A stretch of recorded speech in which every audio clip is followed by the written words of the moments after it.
Nobody says, I want to drink. Some people drink, some people don't. Some people who drink may drink for the pleasure of it. Some people who drink may drink because they want to drown something within themselves. Some people drink because everybody is drinking. It's an evolutionary it's an evolutionary issue, you know. When we were monkeys, if one did this, everybody did this. And some people don't drink because they think it's morally wrong. Some people don't drink because they're afraid their parents and society, what they will say. Some people don't drink because they found something better within themselves. They found something far better than a drink, so it never arose in their mind that they have to drink because they're doing wonderfully by themselves. They don't need any chemical help from outside. So these are different ways. If you want to explore life, because you can only explore life, you cannot explore art, you cannot explore spirituality, you cannot explore something. You can only explore life, yes? Well, you may look at it from a certain perspective. Somebody may look at it in an artistic way, in an aesthetic way, in a musical way, in a spiritual way, but essentially we're exploring life. Even if you're looking at inanimate things, you're only exploring life because nothing happens outside of you. Everything that happens only within you, isn't it? Do you see me right now, even if you're not hearing? Even if you're not listening, are you able to see me? Can you use your one hand and point out where I am? You got it wrong. This light is falling upon me, reflecting, going through your lenses, inverted image in the retina, you know the whole thing. You know the whole story, right? Where do you see me now? Within yourself. Where do you hear me right now? Within yourself. Where have you seen the whole world? Within yourself. Anything that ever happened to you, joy or misery, light or darkness, pain or pleasure, happened only within you, isn't it so? Did you ever experience anything outside of you? Did you? So the only thing that you're experiencing is life. You may think this is color, you may think this is sound, you may think this is something else. No. In your experience, you're only experiencing the way different things imprint upon your life. That's the only way you can experience it, there is no other means of experience for you. So essentially, you're only exploring life because nothing else you have access to, yes?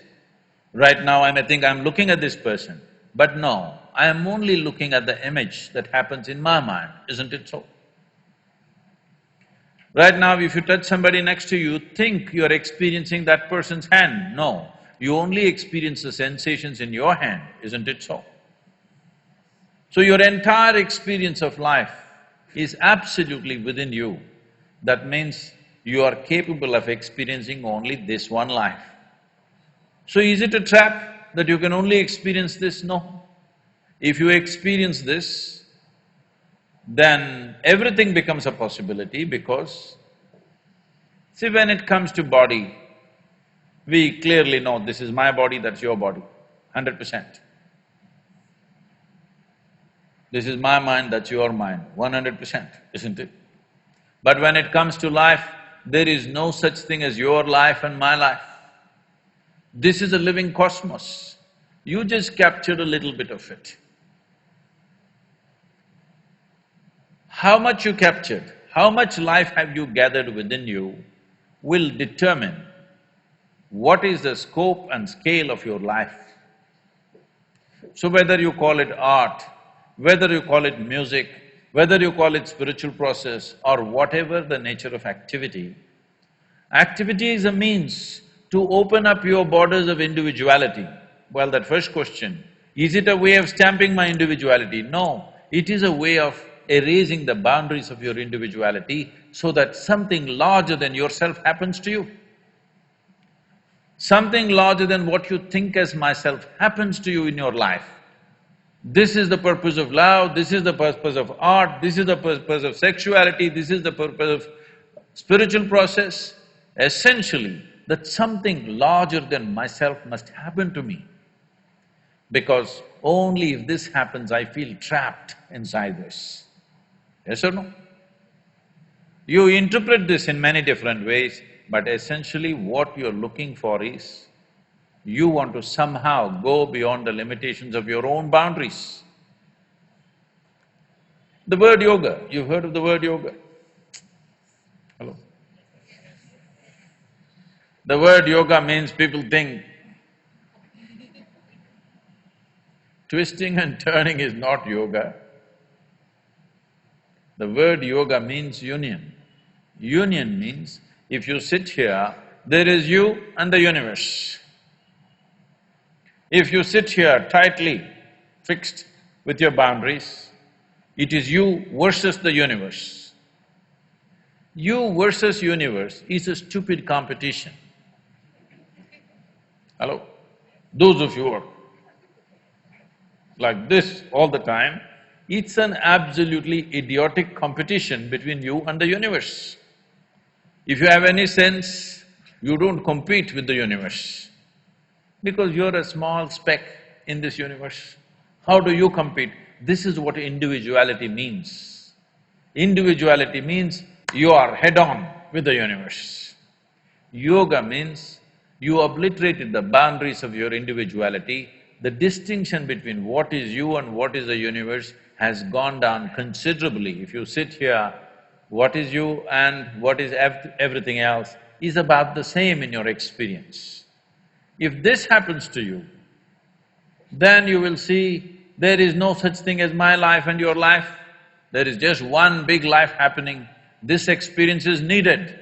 A tremendous experience is needed within you if you want to create something fantastic. If you want to create something brilliant, something unique, something truly of some significance, you need an experience. But this is not if you find me too prejudiced, please tell me. I will tell you why I am prejudiced. The influence of European art on the rest of the world is disproportionately large.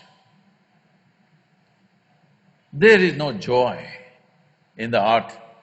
The more miserable it is, the more profound it is supposed to be.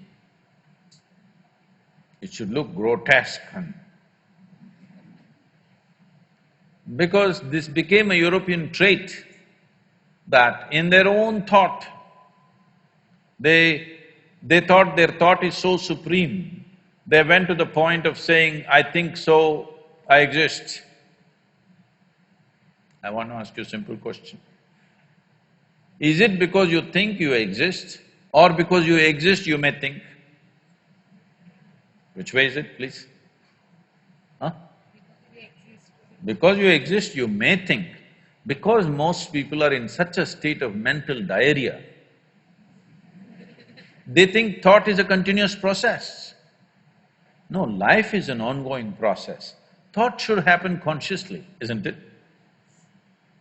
Now I'm here, I exist.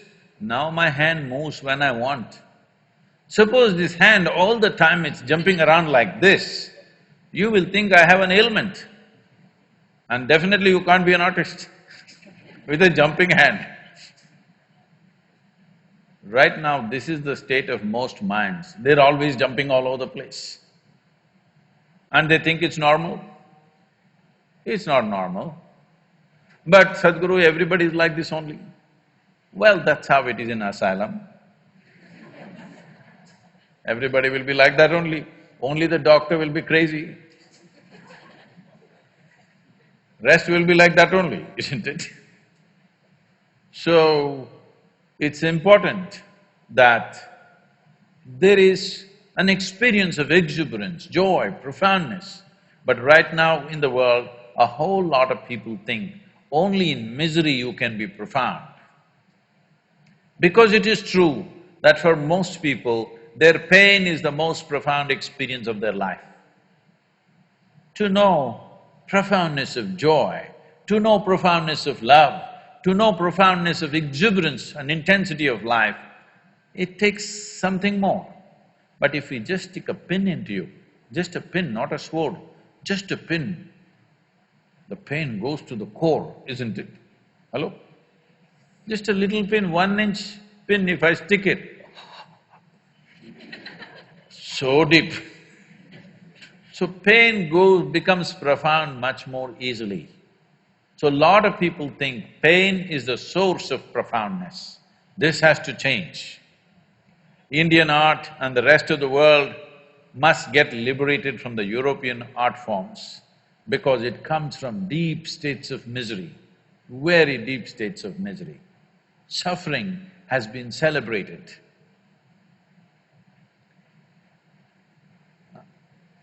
There is nothing celebratory about suffering.